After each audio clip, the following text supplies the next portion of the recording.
ಪಂಚಾಯಿತಿ ವಿಶೇಷ ಕಾರ್ಯಕ್ರಮಕ್ಕೆ ಸ್ವಾಗತ. ನಾನು ಹರಿಪ್ರಸಾದ್. ದಿನದ ಪ್ರಮುಖ ಸುದ್ದಿಗಳ ನಿಖರ ವರದಿ, ಯಾವುದೇ ಪಕ್ಷಪಾತವಿಲ್ಲದ ನೇರ ಮಾತು, ನಿಮ್ಮನ್ನ ದಾರಿ ತಪ್ಪಿಸದ ವಿಶ್ವಾಸಾರ್ಹ ವಿಶ್ಲೇಷಣೆ. ಇದುವೇ ನ್ಯೂಸ್ 18ನ ಪಂಚಾಯಿತಿ. ಬಿಜೆಪಿಯಿಂದ ಉಚ್ಚಾಟನೆಗೊಂಡಿರುವಂತಹ ಬಸನಗೌಡ ಪಾಟೀಲರು ತಾವು ಮುಖ್ಯಮಂತ್ರಿಯಾಗಿ ಹೇಗೆ ಪ್ರಮಾಣ ವಚನ ಸ್ವೀಕರಿಸಬೇಕು ಅಂತಲೂ ಕೂಡ ತೀರ್ಮಾನಿಸಿದ್ದಾರೆ. ಇದನ್ನ ಕನಸು ಅನ್ನಬೇಕು, ಗುರಿ ಎನ್ನಬೇಕು, ರಾಜಕೀಯದ ಆಸೆ ಎನ್ನಬೇಕು, ಅತಿ ಆಸೆ ಎನ್ನಬೇಕು, ಅದೆಲ್ಲ ನಿಮಗೆ ಬಿಟ್ಟಿದ್ದು. ಆದರೆ ಯತ್ನಾಳರು ಹೀಗೆಲ್ಲ ತಯಾರಿ ಮಾಡ್ಕೊಂಡಿರೋದಂತೂ ನಿಜ. ಇದರ ನಡುವೆ ಅವರ ಆತ್ಮೀಯರೇ ಸ್ವಲ್ಪ ಸುಮ್ಮನಿದ್ರೆ ಒಳ್ಳೆಯದು ಅನ್ನುವಂತಹ ರೀತಿಯಲ್ಲಿ ಸಲಹೆಯನ್ನು ಕೊಡ್ತಾ ಇದ್ದಾರೆ. ಇದುವೇ ಇವತ್ತಿನ ಪಂಚಾಯಿತಿಯ ಮೊದಲ ಸುದ್ದಿ, ಬಾಯಿಗಿಲ್ವಾ ಬೀಗ. ಬಿಜೆಪಿಯ ನಾಯಕರನ್ನ ಸದ್ಯಕ್ಕೆ ಇಂಥದ್ದೊಂದು ಪ್ರಶ್ನೆ ಕಾಡ್ತಾ ಇರ್ಬೋದು, ಇವ್ರ ಬಾಯಿಗೆ ಇನ್ನೂ ಕೂಡ ಬೀಗ ಇಲ್ವಾ ಅಂತ. ಯಾಕಂದರೆ ಉಚ್ಚಾಟನೆ ಮಾಡಿದ ನಂತರವಾದರೂ ಸ್ವಲ್ಪ ಸುಮ್ಮನಾಗಬಹುದು ಅಂತ ಅಂದ್ಕೊಂಡಿದ್ದವರಿಗೆ ಬಸನಗೌಡ ಪಾಟೀಲ್ ಯತ್ನಾಳರ ಮಾತಿನೀಟುಗಳು ಒಂದಾದ ಮೇಲೊಂದರಂದು ಹೊಡಿತಾನೇ ಇದ್ದಾವೆ. ಯತ್ನಾಳರು ಹಿಂದುತ್ವ ಮತ್ತು ಗೋಮಾತೆ ಹೆಸರಿನಲ್ಲಿ ಮುಖ್ಯಮಂತ್ರಿಯಾಗಿ ಪ್ರಮಾಣ ವಚನ ಸ್ವೀಕಾರಕ್ಕೆ ತಯಾರಿಯನ್ನು ಕೂಡ ಮಾಡ್ಕೊಂಡಿದ್ದಾರೆ. ಆದರೆ ಇದೇ ಸಂದರ್ಭದಲ್ಲಿ ಅವರ ಜೊತೆಗೆ ಇದ್ದಂಥವರು, ಅಂದರೆ ಅವರು ರೆಬೆಲ್ ಆಗಿ ಪಕ್ಷದಲ್ಲಿ ಬಂಡಾಯ ಎದ್ದು ಯಾವ ರೀತಿಯಾಗಿ ನಾಯಕತ್ವವನ್ನು ಟೀಕಿಸ್ತಾ ಇದ್ರು, ಅದೆಲ್ಲದಕ್ಕೂ ಬೆನ್ನೆಲುಬಾಗಿ ನಿಂತವರು ರಮೇಶ್ ಜಾರಕಿಹೊಳಿ. ಅವರು ಹೇಳ್ತಾ ಇದ್ದಾರೆ, ಯತ್ನಾಳರು ಹೊಸ ಪಕ್ಷವನ್ನು ಕಟ್ಟುವುದಿಲ್ಲ, ಕಟ್ಟಿದರೆ ನಾವು ಅವ್ರ ಜೊತೆ ಹೋಗೋದಿಲ್ಲ ಅಂತ ಹೇಳಿ. ಹಾಗಾದರೆ ಇಂಥದ್ದೊಂದು ತೀರ್ಮಾನ ಯಾಕೆ ರಮೇಶ್ ಜಾರಕಿಹೊಳಿ ಅವರ ಕಡೆಯಿಂದ ಬಂತು ಅನ್ನುವಂಥ ಪ್ರಶ್ನೆ ಇದ್ದೇ ಇದೆ. ಇದರ ನಡುವೆ ಕಾಂಗ್ರೆಸ್ ವಿಚಾರದಲ್ಲಿ ಮತ್ತದೇ ತೀವ್ರ ಸ್ವರೂಪದ ವೀರಾವೇಶದ ಮಾತುಗಳನ್ನು ಯತ್ನಾಳರು ಮುಂದುವರಿಸಿದ್ದಾರೆ. ಇನ್ನೊಂದು ಕಡೆಯಲ್ಲಿ ಬಿಜೆಪಿಯ ನಾಯಕರು ಕೂಡ ತಮಗೆ ತೋಚಿದಂತಹ ರೀತಿಯಲ್ಲಿ ಯತ್ನಾಳರ ಬಗ್ಗೆ ಮಾತನಾಡ್ತಾ ಇದ್ದಾರೆ. ಅದೆಲ್ಲವನ್ನು ಕೂಡ ಇವತ್ತಿನ ಪಂಚಾಯಿತಿಯ ಮೊದಲ ಸುದ್ದಿಯಲ್ಲಿ ವಿವರವಾದಂತಹ ಒಂದು ವರದಿ ಮೂಲಕವಾಗಿ ನಿಮಗೆ ತೋರಿಸ್ತೀನಿ. ಇವರ ಬಾಯಿಗೆ ಇಲ್ವಾ ಬೀಗ ಅನ್ನುವಂಥ ವಿಚಾರ ಮತ್ತು ಅವರ ಬೆಂಬಲಿಗರು ಯಾವ ಸ್ವರೂಪದಲ್ಲಿ ಹೋರಾಟವನ್ನು ನಡೆಸ್ತಾ ಇದ್ದಾರೆ ಅನ್ನೋದನ್ನು ಕೂಡ ವಿವರಿಸ್ತೀನಿ. ಇನ್ನು ಇವತ್ತಿನ ಪಂಚಾಯಿತಿಯ ಎರಡನೇ ಸುದ್ದಿ, ವಕ್ಫ್ ತಿದ್ದುಪಡಿ ಫಿಕ್ಸ್. ರಂಜಾನ್ ದಿನದಂದು ಸಾಮೂಹಿಕ ಪ್ರಾರ್ಥನೆಗಳಲ್ಲಿ ವಕ್ಫ್ ತಿದ್ದುಪಡಿ ಮಸೂದೆಯನ್ನು ವಿರೋಧಿಸಿ ಕಪ್ಪು ಪಟ್ಟಿ ಧರಿಸಿ ಪ್ಲಕಾರ್ಡ್ ಹಿಡಿದು ಅಸಮಾಧಾನ ಹೊರಹಾಕಿದ್ರು, ತಮ್ಮ ಪ್ರತಿಭಟನೆಯನ್ನು ವ್ಯಕ್ತಪಡಿಸಿದ್ರು, ತಮ್ಮ ವಿರೋಧವನ್ನು ವ್ಯಕ್ತಪಡಿಸಿದ್ರು. ಕೇಂದ್ರ ಸರ್ಕಾರ ಮಾತ್ರ ತಾನು ಇಟ್ಟ ಹೆಜ್ಜೆಯಿಂದ ಹಿಂದೆ ಸರಿದಿಲ್ಲ. ವಕ್ಫ್ ತಿದ್ದುಪಡಿ ಮಸೂದೆ ಮಂಡನೆಗೆ ತಯಾರಿಯನ್ನ ಈಗಾಗಲೇ ಕೇಂದ್ರ ಸರ್ಕಾರ ನಡೆಸಿದೆ. ನಾಳೆಯೇ ಸಂಸತ್ನಲ್ಲಿ ತಿದ್ದುಪಡಿ ಮಸೂದೆ ಮಂಡನೆಯಾಗುವ ನಿರೀಕ್ಷೆ ಇದೆ. ಸಂಸತ್ನಲ್ಲಿ ಇದರ ಮೇಲೆ ಚರ್ಚೆ ನಡೆಯುತ್ತಾ, ಯಾಕಂದರೆ ಕಾಂಗ್ರೆಸ್ನವರು ಇದರಲ್ಲಿ ಪಾರ್ಟಿಸಿಪೇಟ್ ಮಾಡ್ತಾರಾ ಇಲ್ವಾ ಅನ್ನುವಂಥದ್ದು ಒಂದು ಭಾಗದ ಕುತೂಹಲ. ಆದರೆ ಮತ್ತೊಂದು ಕಡೆಯಲ್ಲಿ ಪಕ್ಷದಲ್ಲಿ ಏನು NDA ಮೈತ್ರಿಕೂಟದಲ್ಲಿರುವಂತಹ ಬಲಾಬಲ ಮತ್ತು ಆ ಬಲದಲ್ಲಿನೇ ಇರುವಂತಹ ನಿತೀಶ್ ಕುಮಾರ್ ಅವರ ಅಸಮಾಧಾನ, ಇವೆಲ್ಲವೂ ಕೂಡ ಬಹಳ ಮುಖ್ಯ ಆಗಿದೆ. ಹೀಗಾಗಿಯೇ ವಕ್ಫ್ ತಿದ್ದುಪಡಿ ಮಸೂದೆ ರಾಜಕೀಯವಾಗಿಯೂ ಕೂಡ ಬಹಳ ಮಹತ್ವವನ್ನು ಪಡ್ಕೊಂಡಿದೆ. ದೇಶದಲ್ಲಿ ಈ ತಿದ್ದುಪಡಿ ಮಸೂದೆಯನ್ನು ತರುವಂಥದ್ದರ ಉದ್ದೇಶ ಏನು, ಯಾವ ಕಾರಣಕ್ಕೆ ಹಾಗಾದರೆ ತಿದ್ದುಪಡಿ ಮಸೂದೆಯನ್ನು ತರಲೇಬೇಕು ಅಂತೇಳಿ ಕೇಂದ್ರ ಸರ್ಕಾರ ನಿರ್ಧರಿಸಿದೆ, ಅದರಲ್ಲಿರ್ತಕ್ಕಂಥ ಅಂಶಗಳು ಏನೇನಿದ್ದಾವೆ ಅದೆಲ್ಲವನ್ನು ಕೂಡ ನಿಮಗೆ ಇವತ್ತಿನ ಪಂಚಾಯಿತಿ ಎರಡನೇ ಸುದ್ದಿಯಲ್ಲಿ ನಾನು ನಿಮಗೆ ತೋರಿಸ್ತೀನಿ. ಈಗ ಮೊದಲ ಸುದ್ದಿ ಕಡೆಗೆ ಹೋಗೋಣ. ಬಹಳ ಮುಖ್ಯವಾಗಿ ಬಾಯಿಗೆ ಇಲ್ವಾ ಬೀಗ. ಯಾಕಂದರೆ ಯತ್ನಾಳರ ಬಾಯಿಗೆ ಬೀಗ ಹಾಕೋರು ಯಾರು ಅನ್ನುವಂತಹ ಪ್ರಶ್ನೆ ಬಹುಶಃ ಬಿಜೆಪಿಯವರನ್ನು ಕಾಡ್ತಾ ಇರ್ಬೋದು. ಯತ್ನಾಳರು ಅಷ್ಟು ಸುಲಭವಾಗಿ ತಾನು ಆಡುವಂತಹ ಮಾತುಗಳನ್ನು, ತನ್ನ ನುಡಿಯನ್ನು ನಿಲ್ಲಿಸುವಂಥವ್ರು ಅಲ್ಲ. ನನ್ನದು ನೇರ ನುಡಿ ಅಂತ ಹೇಳ್ತಾರೆ. ಈ ಮೂಲಕವಾಗಿ ನೇರವಾಗಿಯೇ ಮಾತಿನಲ್ಲಿ ಈಟನ್ನು ಕೊಡ್ತಾ ಹೋಗ್ತಾರೆ. ಯಾರದ್ದು ಏನು, ಹಾಲಿದ್ದು ಹಾಲಿಗೆ, ನೀರಿದ್ದು ನೀರಿಗೆ ಅನ್ನುವಂಥ ರೀತಿಯಲ್ಲಿ ಅವರು ಮಾತನಾಡ್ತಾ ಇರ್ತಾರೆ. ಯಾವ ಕಾರಣಕ್ಕಾಗಿ ತಾನು ಮಂತ್ರಿ ಆಗಿಲ್ಲ ಅನ್ನೋದ್ರ ಬಗ್ಗೆ ಕೂಡ ಅವರದೇ ಆದಂತಹ ವ್ಯಾಖ್ಯಾನಗಳಿವೆ. ಮುಖ್ಯಮಂತ್ರಿಯಾಗಿ ಪ್ರಮಾಣ ವಚನ ಸ್ವೀಕರಿಸೋದಕ್ಕೆ ಹೇಗೆ ಸ್ವೀಕರಿಸಬೇಕು ಅನ್ನೋದ್ರ ಬಗ್ಗೆ ಕೂಡ ಅವರಲ್ಲ ಒಂದು ಪ್ಲಾನ್ ಇದೆ. ಎಲ್ಲ ಪ್ಲಾನಿಂಗನ್ನು ಕೂಡ ಈಗಲೇ ಮಾಡ್ಕೊಂಡಿದ್ದಾರೆ. ಯತ್ನಾಳರು ಏನೇನು ಹೇಳ್ತಾರೆ, ಅವರ ಸುತ್ತಲೂ ಏನು ರಾಜಕೀಯ ನಡೀತಿದೆ, ಈ ವರದಿಯಲ್ಲಿ ತೋರಿಸ್ತಾರೆ. ಇವತ್ತು ಬಿಜೆಪಿ ಏನಾಗಿದೆ ಅಂದ್ರೆ ಹಿಂದೂಗಳ ಪರವಾಗಿಲ್ಲ, ನಾ ಯಡಿಯೂರಪ್ಪ ವಿರೋಧ ಇದ್ದೇನೆ. ನಾನು ಆ ಬಗ್ಗೆ ಯಾವುದೇ ಮಾತಾಡೋಕೆ ಇಷ್ಟಪಡೋದಿಲ್ಲ. ಬಿಜೆಪಿಯಲ್ಲೇ ನಾವು ಮುಂದುವರಿತೇವೆ, ಯತ್ನಾಳವರು ಬಿಜೆಪಿ ಮುಂದುವರಿತಾರೆ. ಬರುವ ವಿಜಯದಶಮಿ ದಿವಸ ಹೊಸ ಒಂದು ರಾಜಕೀಯ ವ್ಯವಸ್ಥೆ ಕರ್ನಾಟಕದಲ್ಲಿ ಉದ್ಘಾಟನೆಯನ್ನು ಮಾಡ್ತೀವಿ. ಕರ್ನಾಟಕದ ಮುಖ್ಯಮಂತ್ರಿ ಆಗ್ತೀವಿ. ಬಸನಗೌಡ ಪಾಟೀಲ್ ಯತ್ನಾಳ್ ಹೋದಲ್ಲಿ ಬಂದಲ್ಲಿ ಬೇರೆ ಪಕ್ಷಗಳಾದರೂ ಸರಿಯೇ, ಕೊನೆಗೆ ತಮ್ಮ ಪಕ್ಷವಾದರೂ ಸರಿಯೇ ಟೀಕೆ ಮಾಡುವುದರಲ್ಲಿ ಎತ್ತಿದ ಕೈ. ವಿಪಕ್ಷವನ್ನ ಎಷ್ಟರ ಮಟ್ಟಿಗೆ ಟೀಕಿಸ್ತಿದ್ರೋ ಅಷ್ಟೇ ಸ್ವಪಕ್ಷೀಯ ನಾಯಕರ ನಡೆಯನ್ನೂ ಟೀಕಿಸಿ ಸದ್ಯಕ್ಕೆ ಬಿಜೆಪಿಯಿಂದ ಹೊರದಬ್ಬಿಸಿಕೊಂಡು ತ್ರಿಶಂಕು ಸ್ಥಿತಿಯಲ್ಲಿರೋ ನಾಯಕ. ಸದ್ಯ ಯತ್ನಾಳ್ ಮುಂದಿನ ನಡೆಯೇನು ಅನ್ನೋದು $1 ಮಿಲಿಯನ್ ಪ್ರಶ್ನೆ.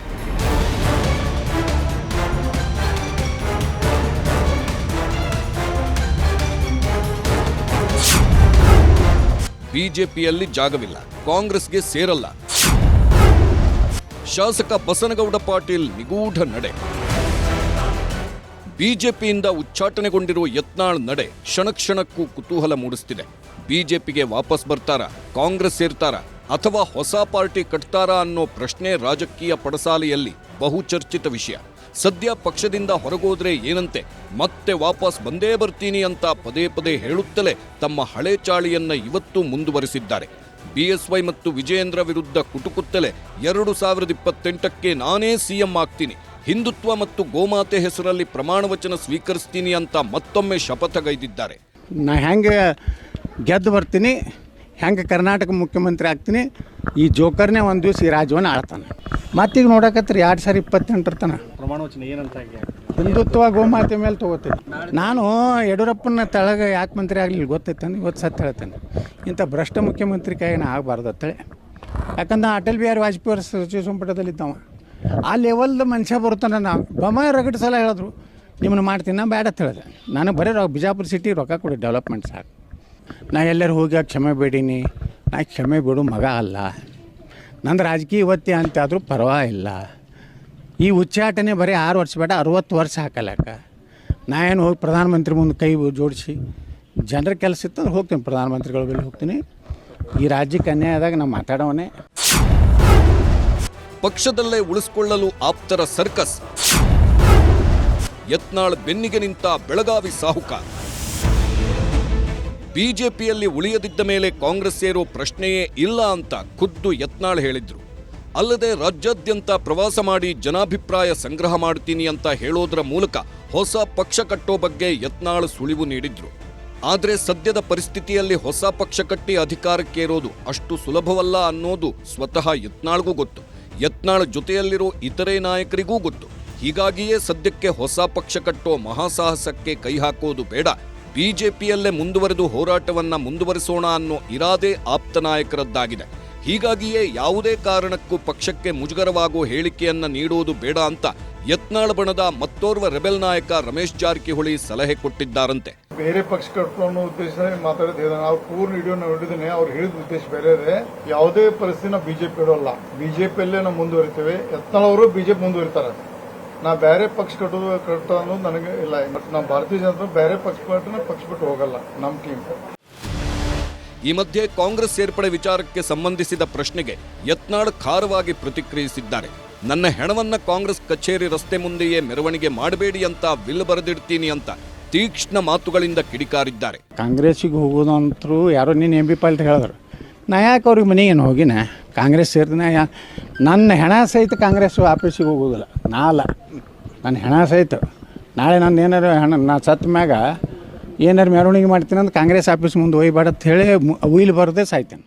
ಇನ್ನು ಈ ಬಗ್ಗೆ ಮಾತನಾಡಿರೋ ಸಚಿವ ಸತೀಶ್ ಜಾರಕಿಹೊಳಿ, ನಮ್ಮ ಸಿದ್ಧಾಂತಗಳು ಬಿಜೆಪಿಗೆ ಹೊಂದಾಣಿಕೆ ಆಗಲ್ಲ, ಯತ್ನಾಳ್ ಕಾಂಗ್ರೆಸ್ ಬರೋದಿಲ್ಲ ಅಂದ್ರು.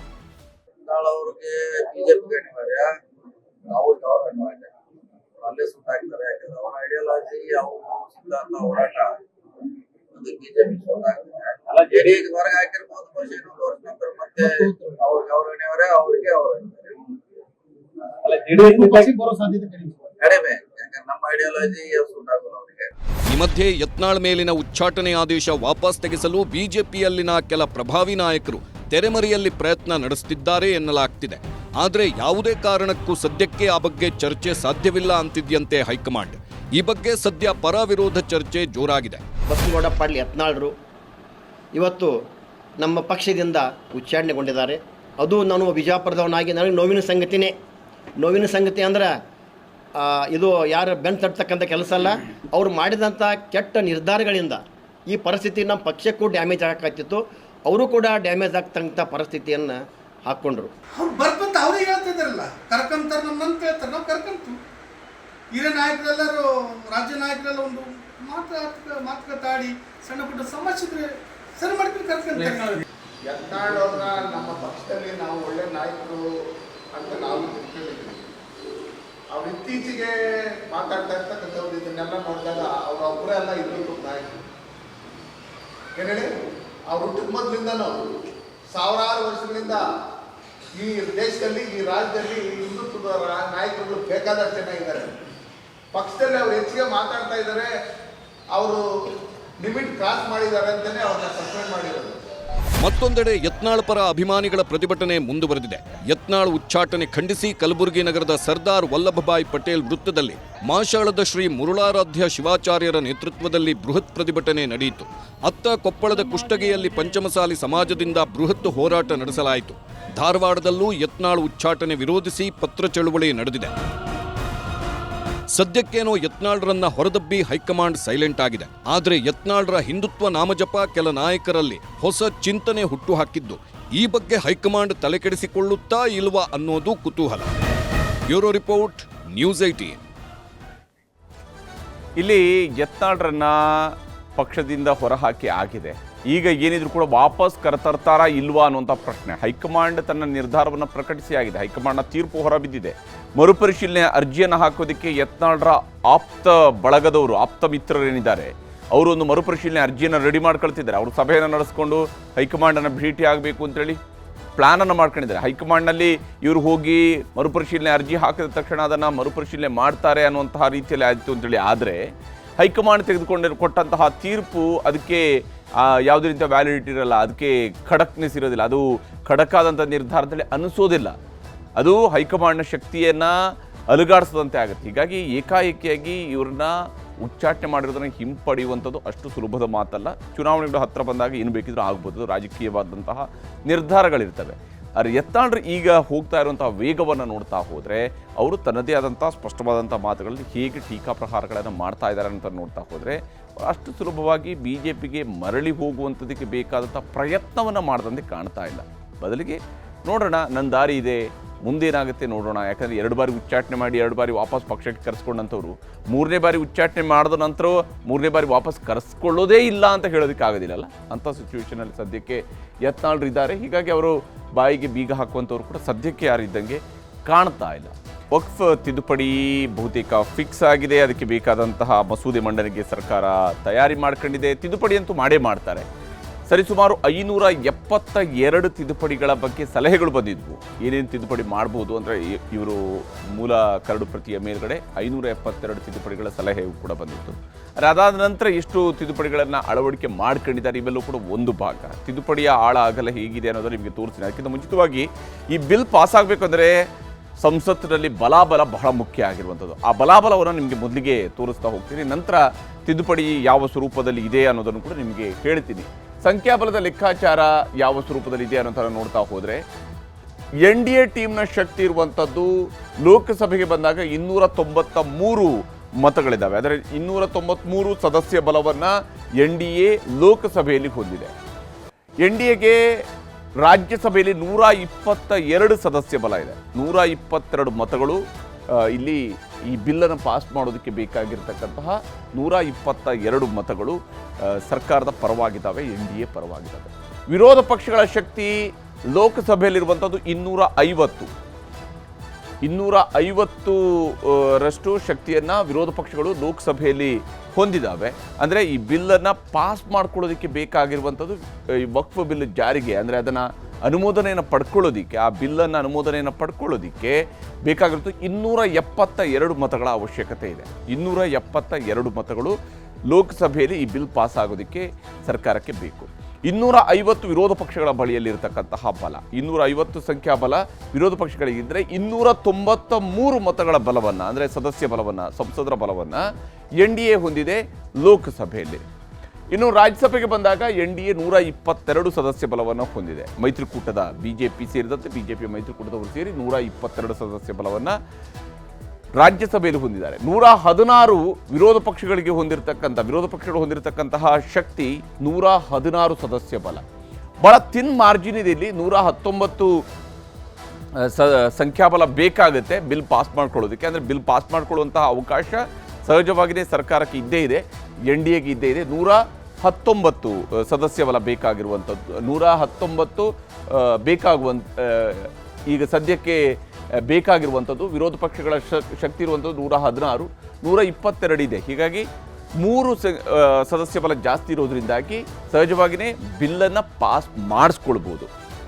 ಇನ್ನು ನಾವು ಸಂಖ್ಯೆಗಳನ್ನು ನೋಡ್ತಾ ಹೋದಾಗ ಇಲ್ಲಿ ಭಾಳ ಮುಖ್ಯವಾಗಿ ನಾವು ಗಮನಿಸಬೇಕಾಗಿರುವಂಥದ್ದು 12 ಸಂಖ್ಯಾಬಲವನ್ನು ಹೊಂದಿರತಕ್ಕಂಥ JDUವನ್ನು ಮತ್ತು ಇದೇ JDUಗೆ 4 ಸಂಖ್ಯಾಬಲ ರಾಜ್ಯಸಭೆಯಲ್ಲೂ ಕೂಡ ಇದೆ ಅನ್ನೋಂಥದ್ದನ್ನು ಗಮನಿಸಬೇಕು. ಯಾಕೆ ಇದನ್ನು ನಾನು ಹೇಳ್ತಾ ಇದ್ದೀನಿ ಅಂತ ಹೇಳಿದ್ರೆ, JDU ಪೂರ್ಣ ಪ್ರಮಾಣದಲ್ಲಿ ಈ ವಕ್ಫ್ ತಿದ್ದುಪಡಿ ಮಸೂದೆಯ ಪರವಾಗಿ ನಿಂತಿಲ್ಲ. ಅಂದರೆ ಅದನ್ನು ಈಗಲೇ ತರೋದು ಬೇಡ ಈ ತಿದ್ದುಪಡಿ ಮಸೂದೆ ಅನ್ನುವಂತಹ ನಿಲುವನ್ನು ನಿತೀಶ್ ಕುಮಾರ್ ಅವರು ಹೊಂದಿದ್ದಾರೆ.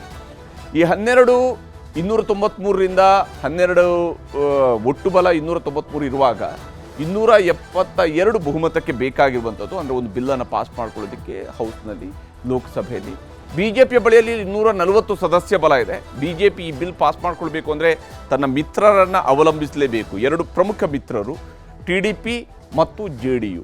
ಇದರಲ್ಲಿ JDU ಬಹುತೇಕ ಈ ಬಿಲ್ಲನ್ನು ವಿರೋಧ ಮಾಡ್ತಾ ಇದ್ರೂ ಕೂಡ, ಒಂದು ವೇಳೆ JDU ವಿರೋಧ ಮಾಡಿದರೂ ಕೂಡ 293 ಸಂಖ್ಯಾಬಲದಲ್ಲಿ ಅದು 281ಕ್ಕೆ ಬರುತ್ತೆ. ಹಾಗೆಂತೇಳಿ JDUನವರು ಇದರ ವಿರುದ್ಧ ಮತ ಹಾಕ್ತಾರೆ ಅಂತೇಳಿ ಅಲ್ಲ, ಅವರು ಅಬ್ಸ್ಟೇನ್ ಆಗ್ಬೋದು. ಅವರು ಮತ ಹಾಕದೆ ಸದನದಿಂದ ಹೊರ ನಡೆಯುವಂಥ ಅವಕಾಶ ಇದ್ದೇ ಇರುತ್ತೆ. ಆವಾಗ ಸದಸ್ಯ ಬಲವೂ ಕೂಡ ಅಕಾರ್ಡಿಂಗ್ಲಿ ಕಡಿಮೆ ಆಗುತ್ತೆ, ಒಟ್ಟು ಸಂಖ್ಯಾಬಲವೂ ಕೂಡ ಕಡಿಮೆ ಆಗುತ್ತೆ. ಅದು NDAಗೆ ಲಾಭದಾಯಕ ಆಗುತ್ತೆ. NDAಗೆ ಅದರ ಮೂಲಕವಾಗಿ ಬಿಲ್ಲನ್ನು ಪಾಸ್ ಮಾಡ್ಕೊಳ್ಳುವಂಥದ್ದು ಈಸಿ ಆಗುತ್ತೆ. TDP ಇಲ್ಲಿ ಬಹಳ ಮುಖ್ಯವಾಗಿ ಸರ್ಕಾರದ ಪರವಾಗಿ ನಿಲ್ಲಬಹುದು. 16 ಸಂಖ್ಯಾಬಲ ಇದೆ. ಶಿವಸೇನೆ ಇಲ್ಲಿ 7 ಸಂಖ್ಯಾಬಲವನ್ನು ಹೊಂದಿರುವಂಥದ್ದು, LJP 5 ಮತ್ತು 13 ಇತರರು ಹೊಂದಿರತಕ್ಕಂತಹ ಸದಸ್ಯ ಬಲ ಇರುವಂಥದ್ದು. ಇಲ್ಲಿ ಬಹುಮತ ವಿಚಾರಕ್ಕೆ ಬಂದಾಗ 119 ಸೀಟುಗಳು ಒಟ್ಟು ರಾಜ್ಯಸಭೆಯಲ್ಲಿದೆ. ಇಲ್ಲಿ JDUನ 4 ಬಹಳ ಮಹತ್ವವನ್ನು ಪಡ್ಕೊಳ್ಳುತ್ತೆ. ಯಾಕಂದರೆ ಅಲ್ಲಿ ಮಿನಿಮಮ್ ಬೇಕಾಗಿರೋದು 119 ಸೀಟುಗಳಾಗಿರುತ್ತೆ. JDUನ 4 ಸಂಖ್ಯೆ ಬಹಳ ಮುಖ್ಯ ಆಗುತ್ತೆ. ಇಲ್ಲಿ BJP 98 ಸಂಖ್ಯಾಬಲವನ್ನು ಹೊಂದಿದೆ. NCP ಬಳಿಯಲ್ಲಿ 3 ಸದಸ್ಯರಿದ್ದಾರೆ. TDP ಬಳಿಯಲ್ಲಿ 2 ಸದಸ್ಯರಿದ್ದಾರೆ. ನಾಮನಿರ್ದೇಶಿತರು 6 ಮಂದಿ ಇದ್ದಾರೆ. ಇತರರು 9 ಮಂದಿ ಇದ್ದಾರೆ. ಈ ಮೂಲಕವಾಗಿ ಈ ರಾಜ್ಯಸಭೆಯಲ್ಲಿ ಬಿಲ್ಲನ್ನು ಪಾಸ್ ಮಾಡ್ಕೊಳ್ಬೇಕು ಅಂದರೆ JDUನ ಬೆಂಬಲ ಬಹಳ ಕ್ರೂಷಿಯಲ್ ಆಗಿದೆ. JDUನ ಬೆಂಬಲ ಬಹಳ ಮಹತ್ವವನ್ನು ಪಡ್ಕೊಳ್ಳುತ್ತೆ. ಇದೇ ಕಾರಣಕ್ಕಾಗಿ ಈ ಬಿಲ್ಲನ್ನು ರಾಜ್ಯಸಭೆಯಲ್ಲೂ ಕೂಡ ಅಂಗೀಕಾರ ಮಾಡ್ಕೊಳ್ಳೋದಕ್ಕೆ ಸಾಧ್ಯ ಆಗುತ್ತಾ ಅನ್ನುವಂತಹ ಪ್ರಶ್ನೆಯೂ ಕೂಡ ಇದ್ದೇ ಇರುವಂಥದ್ದು. ಇದು ಸದ್ಯಕ್ಕೆ ಸಂಖ್ಯಾಬಲದ ವಿಚಾರ. ಆದರೆ ಯಾವ ಸ್ವರೂಪದಲ್ಲಿ ಈ ಒಂದು ವಕ್ಫ್ ತಿದ್ದುಪಡಿ ಮಸೂದೆ ಅನ್ನುವಂಥದ್ದು ಸಾಗಿ ಬಂದಿರತಕ್ಕಂಥ ಹಾದಿಯನ್ನು ಕೂಡ ನಾನು ನಿಮಗೆ ಹೇಳಬೇಕು. ಯಾವ ಸ್ವರೂಪದಲ್ಲಿ ಇದಕ್ಕೆ ಬೇಕಾದಂತಹ ತಯಾರಿಗಳು ನಡೆದಿದ್ವು, ಯಾವ ಸ್ವರೂಪದಲ್ಲಿ ಈ ತಿದ್ದುಪಡಿ ಮಸೂದೆ ಇವತ್ತು ಬರ್ತಾ ಇದೆಯಲ್ಲ, ಒಟ್ಟು ಇದರ ಇತಿಹಾಸವನ್ನು ನಾವು ನೋಡಬೇಕು. ವಕ್ಫ್ ತಿದ್ದುಪಡಿ ಮಸೂದೆಯ ಇತಿಹಾಸ 1954ರಲ್ಲಿ ಮೊದಲ ಬಾರಿಗೆ ದೇಶದಲ್ಲಿ ವಕ್ಫ್ ಮಸೂದೆಯೊಂದನ್ನು ತರುವಂತಹ ಪ್ಲಾನನ್ನು ಅಂದಿನ ಜವಾಹರ್ಲಾಲ್ ನೆಹರು ಸರ್ಕಾರ ಮುಂದೆ ಮಾಡುತ್ತೆ ಮತ್ತು ಅದರ ಪ್ರಕಾರವಾಗಿ ಈ ಒಂದು ವಕ್ಫ್ ಕಾಯ್ದೆಯನ್ನು ಜಾರಿ ಮಾಡಿರುವಂಥದ್ದು. ಈಗ ತಿದ್ದುಪಡಿ ವಿಚಾರಕ್ಕೆ ಬಂದಾಗ ವಕ್ಫ್ ಬಿಲ್ ತಿದ್ದುಪಡಿಯ ಆಳ ಅಗಲವನ್ನು ನಾವು ನೋಡ್ತಾ ಹೋದಾಗ ಸಿಕ್ಕ ಆಸ್ತಿಯನ್ನೆಲ್ಲ ವಕ್ಫ್ ಆಸ್ತಿ ಅಂತ ಘೋಷಣೆ ಮಾಡ್ತಾ ಇದ್ರು ಅನ್ನುವಂಥದ್ದು ಬಹಳ ಮುಖ್ಯವಾಗಿರ್ತಕ್ಕಂಥ ಆರೋಪ. ಅದು ವಕ್ಫ್ ಬೋರ್ಡ್ನ ವಿರುದ್ಧ ಇರುವಂಥದ್ದು. ವಕ್ಫ್ ಕಾಯ್ದೆಯ ದುರ್ಬಳಕೆಯನ್ನು ಮಾಡ್ಕೊಂಡಿದ್ದಾರೆ ಅಂತ ಹೇಳುವಂಥದ್ದು, ದುರ್ಬಳಕೆ ಆಗ್ತಾ ಇದೆ ಅಂತೇಳಿ. ಕೃಷಿ ಭೂಮಿ, ಚರ್ಚ್ಗಳು, ಮಿಲಿಟರಿ ಆಸ್ತಿಯನ್ನು ಕೂಡ ವಕ್ಫ್ ಬೋರ್ಡ್ನ ಪಾಲಾಗಿತ್ತು. ಈ ಕಾರಣಕ್ಕಾಗಿ ಕ್ರಿಶ್ಚಿಯನ್ ಸಮುದಾಯ ದೊಡ್ಡ ಮಟ್ಟದಲ್ಲಿ ವಕ್ಫ್ ಬಿಲ್ನ, ವಕ್ಫ್ ತಿದ್ದುಪಡಿ ಮಸೂದೆಯ ಪರವಾಗಿ ನಿಂತಿದೆ. ವಕ್ಫ್ ತಿದ್ದುಪಡಿ ಮಸೂದೆಯ ಪರವಾಗಿ ನಿಂತಿದೆ ಕ್ರಿಶ್ಚಿಯನ್ ಸಮುದಾಯವು ಕೂಡ. ವಿವಾದ ಇದ್ದರೆ ವಕ್ಫ್ ಬೋರ್ಡ್ಗಳಷ್ಟೇ ಅರ್ಜಿ ಹಾಕಬೇಕಾಗಿತ್ತು. ಯಾವುದೇ ರೀತಿಯಂಥ ವಿವಾದಗಳಿದ್ರೆ ವಕ್ಫ್ ಬೋರ್ಡ್ ಮಾತ್ರ ಅರ್ಜಿ ಹಾಕಬೇಕಾಗಿತ್ತು ಮತ್ತು ವಕ್ಫ್ ಬೋರ್ಡ್ನಲ್ಲಿ ಯಾವ ತೀರ್ಮಾನವನ್ನು ಕೈಗೊಳ್ತಾರೋ ಅದೇ ಅಂತಿಮ ಆಗ್ತಾ ಇತ್ತು. ಇದು ಬಹಳ ಮುಖ್ಯವಾಗಿರ್ತಕ್ಕಂತಹ ಒಂದು ಕಾನೂನಿನಲ್ಲಿದ್ದಂತಹ ಬಹಳ ದೊಡ್ಡದಾದಂಥ ದೋಷ ಅನ್ನೋದನ್ನು BJP ಬಹಳ ಕಟ್ಟುನಿಟ್ಟಾಗಿ ಪ್ರತಿಪಾದನೆಯನ್ನು ಮಾಡಿತ್ತು ಮತ್ತು ಆ ದೋಷವನ್ನು ಸರಿಪಡಿಸುವಂತಹ ಉದ್ದೇಶದಿಂದಲೇ ತಿದ್ದುಪಡಿಯನ್ನು ತರ್ತಾ ಇದ್ದೀವಿ ಅನ್ನುವಂಥದ್ದು ಸರ್ಕಾರದ ಅತ್ಯಂತ ಸ್ಪಷ್ಟವಾದಂತಹ ನಿಲುವು. ವಿವಾದ ಇದ್ದರೆ ಸುಪ್ರೀಂ ಕೋರ್ಟ್ನಲ್ಲೂ ಕೂಡ ವಕ್ಫ್ ಆಸ್ತಿಯನ್ನು ಪ್ರಶ್ನಿಸುವಂತೆ ಇರಲಿಲ್ಲ. ಅಂಥದ್ದೊಂದು ಅವಕಾಶವನ್ನು ಹಿಂದಿನ UPA ಸರ್ಕಾರ, ಮನಮೋಹನ್ ಸಿಂಗ್ ನೇತೃತ್ವದ UPA ಸರ್ಕಾರ 2013ರಲ್ಲಿ ಮಾಡಿಕೊಟ್ಟಿತ್ತು. ಈ ಕಾರಣದಿಂದಾಗಿ ವಕ್ಫ್ಗೆ ಇದ್ದಂತಹ ಅತಿಯಾದಂತಹ ಬಲ ಇದೆಯಲ್ಲ, ಈ ಅತಿಯಾದಂತಹ ಬಲವನ್ನು ನಮ್ಮ ಸಂವಿಧಾನದ ವ್ಯವಸ್ಥೆ ಒಳಗಡೆ ಯಾರಿಗೂ ಕೂಡ ಅತಿಯಾದಂತಹ ಬಲವನ್ನು ಕೊಡೋದಕ್ಕೆ ಅವಕಾಶಗಳಿಲ್ಲ. ಅಲ್ಲಿ ಕೂಡ ಸಮಾನವಾಗಿರುವಂಥದ್ದೇ ಇರುವಂಥ ಅವಕಾಶಗಳಿರ್ತವೆ. ಈಗ ವಕ್ಫ್ ಬೋರ್ಡ್ ಸರ್ವಾಧಿಕಾರಕ್ಕೆ ಬ್ರೇಕ್ ಹಾಕುವಂತಹ ತಿದ್ದುಪಡಿಯನ್ನು ತರಲಾಗ್ತಾ ಇದೆ ಅಂತ ಹೇಳಿ ಕೇಂದ್ರ ಸರ್ಕಾರ ಪ್ರತಿಪಾದಿಸ್ತಾ ಇದೆ. ಸರ್ವಾಧಿಕಾರಕ್ಕೆ ಬ್ರೇಕ್ ಹಾಕುವಂತಹ ಪ್ರಯತ್ನ ಇರುವುದು. ವಕ್ಫ್ ಬೋರ್ಡ್ಗಳ ಏಕಪಕ್ಷೀಯ ನಿರ್ಧಾರಗಳಿಗೆ ಬ್ರೇಕ್ ಬೀಳುತ್ತೆ ಇದರಿಂದ ಅಂಥೇಳಿ ಕೇಂದ್ರ ಸರ್ಕಾರ ಪ್ರತಿಪಾದಿಸ್ತಾ ಇದೆ. ಇದು ವಕ್ಫ್ ಬೋರ್ಡ್ಗಳ ಏಕಪಕ್ಷೀಯ ನಿರ್ಧಾರಗಳಿಗೆ ಬ್ರೇಕ್ ಹಾಕುತ್ತೆ, ಅದನ್ನು ತಡೆಯುತ್ತೆ ಅನ್ನುವಂಥದ್ದು ಕೇಂದ್ರ ಸರ್ಕಾರದ ನಿಲುವು. ಮುಸ್ಲಿಂ ಮಹಿಳೆಯರು ಮತ್ತು ಮಕ್ಕಳ ಸಬಲೀಕರಣಗೊಳಿಸುವಂತಹ ಗುರಿಯೂ ಕೂಡ ಇದರ ಮೂಲಕವಾಗಿ ಬರುತ್ತೆ ಅಂತೇಳಿ. ಇದು ಕೇವಲ ವಕ್ಫ್ ಆಸ್ತಿಯನ್ನ ಇತ್ಯರ್ಥ ಮಾಡುವಂತಹ ಸಂದರ್ಭದಲ್ಲೇ ಮುಸಲ್ಮಾನ ಮಹಿಳೆಯರಿಗೆ ಮತ್ತು ಮಕ್ಕಳ ಸಬಲೀಕರಣಕ್ಕೂ ಕೂಡ ಇದರಿಂದ ಅವಕಾಶಗಳು ಬಂದೊದಗ್ತವೆ, ಅದು ಅವ್ರಿಗೂ ಕೂಡ ಸಹಾಯ ಮಾಡುತ್ತೆ ಅಂತೇಳಿ.